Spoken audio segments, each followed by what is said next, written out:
Hello. Me and my group decided that for our project we were going to present on saving the bees.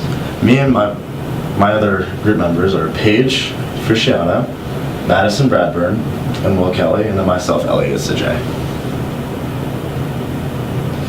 So what exactly is happening to the bees? Bees have been declining since the 1940s at a pretty sustainable rate of about 5%. But since the 1990s, they've been decreasing at a much more alarming rate. In fact, between April 2015 and March 2016 alone, beekeepers have lost over 44% of their colonies. And we have a chart here that lays out all of their information from years past. The decline is the result of pesticides, industrial agriculture, and climate change. And one of the leading pesticides used is neonicotinoids, which attack bees and other insects by harming their nervous systems, but it has no effect on humans and other mammals, which is why it's such a widely used insect or pesticide. Many industrial agriculture practices limit bee nesting and expansion because of just how that they are used and just what type of methods that they're using. When such extreme weather conditions happening because of climate change, environments have been impacted in many ways, which affect many pollinators and bees, which cannot adapt and change. The term is called colony collapse disorder, and it refers to something that's been happening with honeybee hives over the last decade or so. Suddenly hives are dying. Bees are fleeing the hives for reasons we can't really understand. We lost 43% of bee colonies over the last year. That's important because honeybees are a key part of agriculture.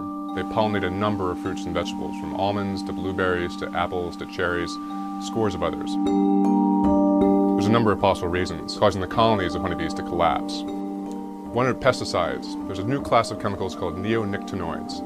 Now, they have an impact on bee nervous systems. They have navigation problems, they have flying problems, and it seems to kill them in large numbers. Another are parasites and mites that actually attack the beehives themselves. One is called the varroa mite. It's been around for about 20 years, and it's been probably the biggest single cause of bee loss in that time. Then there's also the simple fact that bees are running out of nutrition. Bees really depend on flowers, wilderness, wild spaces in order to pollinate, in order to gather pollen for their own hives. But increasingly farmers, because the price of corn and soybeans has gone up so much in recent years, have been replacing all that open area with crops. And as a result, bees are encountering what's almost like a food desert for them. Paige. Okay, so bees have a large impact on our environment. They make up nearly 80% of the food that we consume, so about 1/3 of what we eat is produced thanks to bees.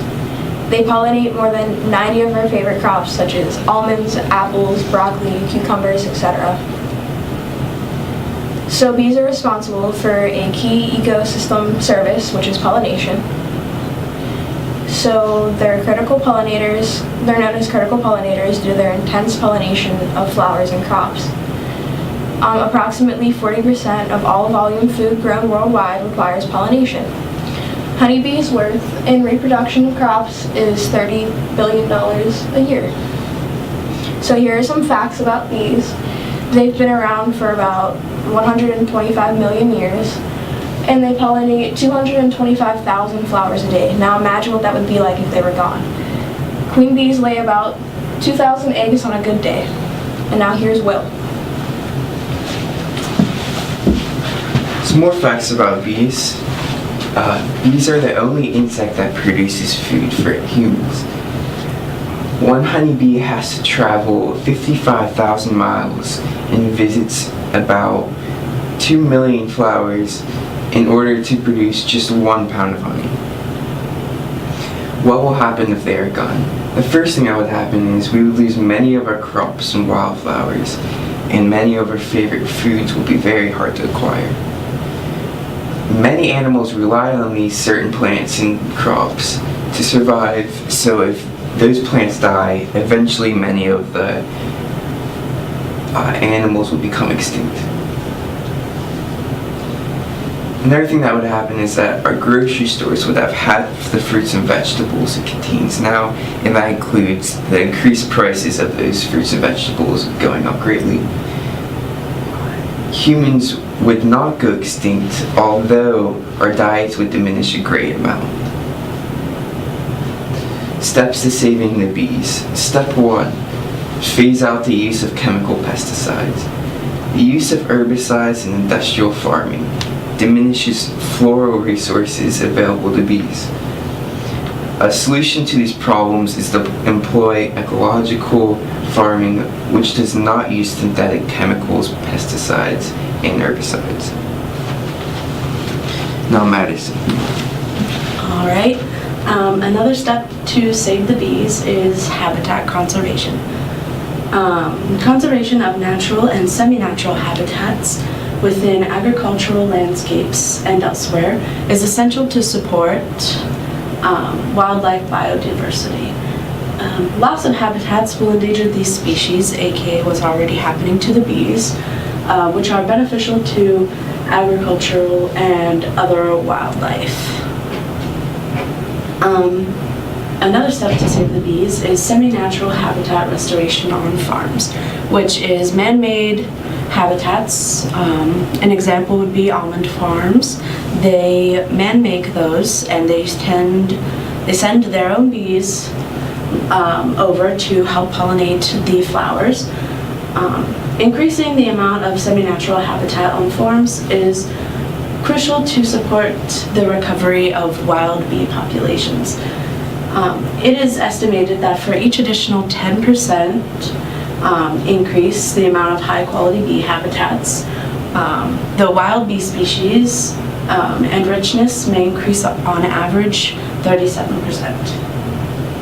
Another thing to talk about is hashtag Bring Back the Bees. A company that is more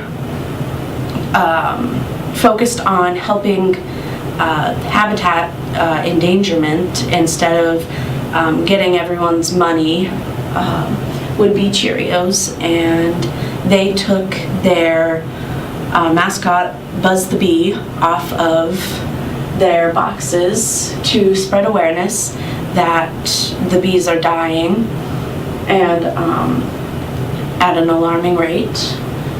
They send 100 million wildflower seeds across the nation to everyone that would buy a box, and they encourage everyone to plant seeds, watch them grow, take pictures of them, and spread it on social media with hashtag Bring Back the Bees on Twitter, Instagram, and Facebook. So I hope that we can all work together and restore our bee population. Thank you.